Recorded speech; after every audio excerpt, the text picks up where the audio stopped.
Okay. Hi, my name is Jenae Ward, and today I'll be interviewing my mom about what it was like growing up on the south side of Chicago. So go ahead and introduce yourself. Hi, my name is Sharice Holt. I'm 51 years old and I was born and raised on the southeast side of Chicago. Okay. So what was it like for you growing up? Like, Chicago being like a urban community, with more access and activity with like gang affiliation and drugs. How was that? Well, now that I have lived in different states, I have something to compare it to. It was normal growing up. I didn't know anything different. But now that I have lived in different states, I now see how growing up in Chicago wasn't a good thing to do. So you know a lot of people that were like in gangs and involved with drugs. Was it I like know correlating? Were they like I correlating? I know a lot of people that was in gangs. I know a lot of people that was selling drugs and using drugs. Okay. So how did you eventually get involved with like whatever your role was in? Okay, my cousin was a five-star elite vice lord. So that's like And he was, yes, okay, like a top yes, tier. Okay. yes. And he was also a drug dealer, a major drug dealer on the southeast side also. And he introduced me to it. I was his operation was back then. When we look back, his operation was high tech, Oh wow. as I can say. So at first it started, he just wanted me to answer the phone for him. Mm-hmm. And it kind of went like this. The person that was buying the drugs would call a phone number. Mm-hmm. I would answer the phone. I would give them a password and tell them where to park their car because they wasn't allowed to park their car on the same street as the drug dealers. Oh, okay. Not that so it wouldn't be so much traffic and no, neighbors wouldn't notice it. Mm-hmm. So I would instruct them where to park, give them a password. They would go meet the drug dealers, give them the password, and they would make the drug transaction. That's how it started. Mm-hmm. Later on, I became what they called a mixer. Mm-hmm. Let me say we was dealing Karachi, which is a brown heroin, Okay. and I became a mixer, and that entails taking some lactose, which is powdered milk sugar, Mm-hmm. and you mix it with the pure heroin to Oh, break it down so that it's not so potent that it would kill somebody. okay. So you would mix it and you would give it to like sell a couple of them to the drug users, and they would give you feedback on whether it needed to be a little more potent or less potent. Oh wow. And we would take that, yes, and we would take that feedback and that would tell us what to do to make the perfect mixture. Okay. So was there ever a point where like maybe like the block got hot, the police got involved? Like what were the dangers of doing this like on your part? It was many days the block got hot, but we was listening to police scanners, and we were listening for a phone call to go into the police. Okay, let me go back. We were listening for the dispatcher to call in and say we have people calling in on 71st and Constance. Three uh, guys are selling drugs. They in Mm-hmm. a red car, and they will give a description. When I hear that, I would back then we didn't have cell phones. We only had pagers. Mm-hmm. So back then, if I heard that it was going to get hot, I would put in a certain code to let them know that the police is coming, or a different code to let them know that the police had their description. Oh, okay.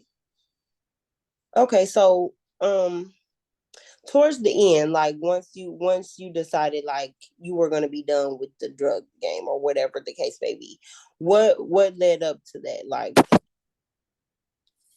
Okay, so a guy that kind of got my cousin into the drug game, mm, somebody that was on his team, one of his main people, got caught, mm, and he started snitching on all the people in the group. by He snitching, telling the police the information about y'all organization. Yes. Okay, so the guy who introduced my cousin, his mom was a police officer. Oh, They had been trying to catch him for a long time, but they couldn't because she was a police officer and she was letting them know what was mhm. going on when the police was coming. So they put two and two together and figured out that she was a police officer. So they stopped letting her know anything and they did a major drug bust. And when the main guy that was doing the snitching, when he got caught, he started telling on everybody. Oh This well. main, this guy that was doing the snitching was a former partner of my cousin's. So Oh, my cousin shut the operation down in fear of being caught because the other guy knew so much about the operation because he used to work with us. right. So that So made. after Go ahead. So after that whole thing went down, I found out I was pregnant with my first child, Hmm. and my cousin was saying that the guy knew enough information that maybe the police will still look for us. Right. Mind you, we were dealing with enough raw heroin. If we got caught, we would never see the light of day. Oh wow. That's how much we was, selling. Hmm. So I found out I was pregnant, which was a problem because my baby's father, which later I married him, he wasn't a direct ally of the vice lords. He was the four corner hustler. And Oh. they both ride under the 5 point star. Uh-huh. So Still it was had a problem. and stuff So it was a problem because he was in like because he wasn't in the same gang as my cousin. right. So, my cousin was very upset about that, but I was pregnant at the time, nothing could be done. So Right. my cousin told me that if I didn't get an abortion with my baby, that he wouldn't give me a crust of bread. My older brother.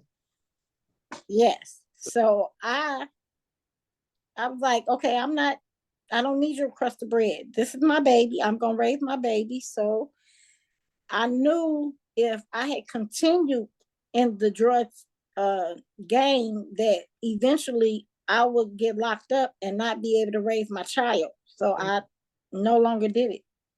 Oh, so how long did you do this? Like this all took place during the late 90s. So about how long did you say you were involved?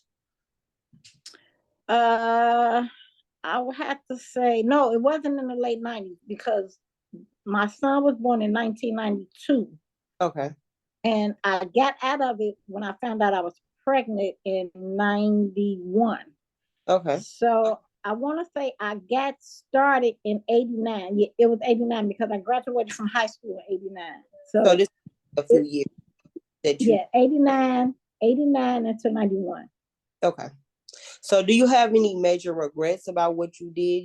Like um going against your cousin maybe or like like selling drugs to people or not you personally, but being involved with like people getting high or hooked, or do you ever feel any kind of way about that?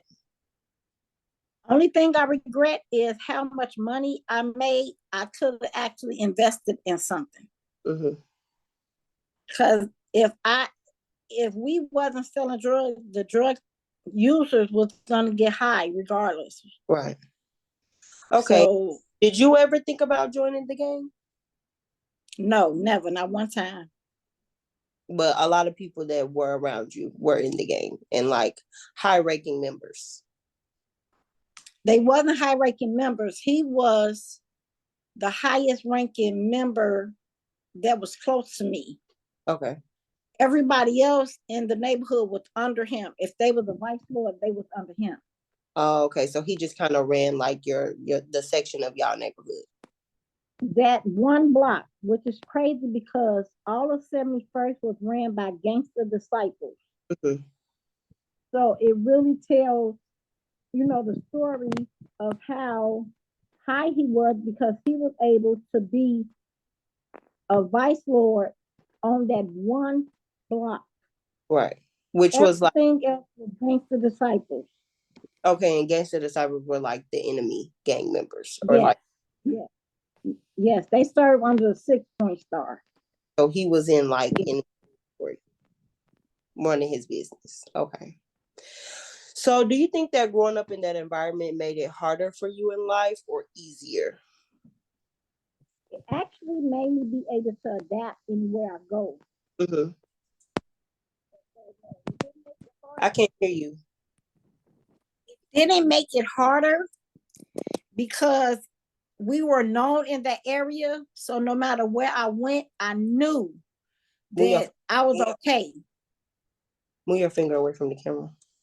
Mm-hmm. Yeah, I knew that I would be okay because everybody, not only did everybody know, we lived in that same apartment for about 30 years. Mm-hmm. And my grandmama was the grand to all the people in the neighborhood. So I was okay no matter where I went. Right. So I appreciate because a lot of people in Chicago don't have that. Right. And I mean, I guess like you said earlier, growing up, this was all you knew. Gangs, drugs, violence, that type of thing. Like it was a normal everyday It occurrence. was it was a normal everyday occurrence. Okay. You kind of got excited when something jumped off. Oh, okay. Because you knew, nothing was gonna happen to them.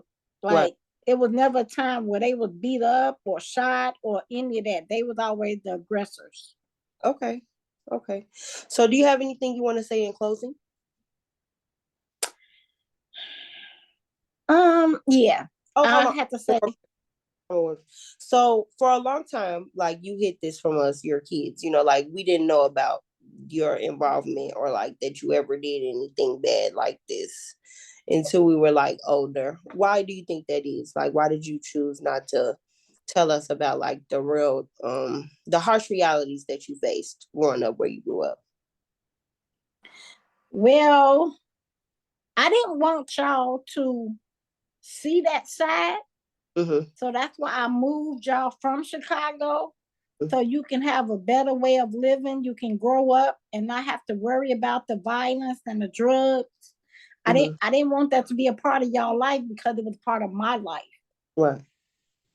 So I didn't want y'all to, Right. be a part of it. And I was felt like a hypocrite telling y'all, okay, don't do drugs, don't do this when I myself was, involved in it. Mm-hmm. So yeah, so I just left it out. I never told you. Okay. So go ahead and say whatever you had to say in conclusion. In conclusion, I would like to say that I am very fortunate that I was able to get y'all out of that. Mm-hmm. Because the day I decided to move to Atlanta, Georgia, that very same night, I came home from work and it was two guys chasing another guy and they was actually shooting at him down the street. That was my confirmation that I did not want y'all to be in that environment anymore. So that just, sealed it. So Right. I knew it was time for me to move. Okay. Well, I appreciate you taking the time to talk to me. We never really had like an in-depth conversation about, everything that you used to do back in your days. And I understand that, why you want to keep that from us. But I think it's important to, share your stories and let us know like the hardships that you faced. Thank you so much, Sharice Hope, for taking the time to talk to me. Love you, girl. Love you. Bye. Bye. Hold on.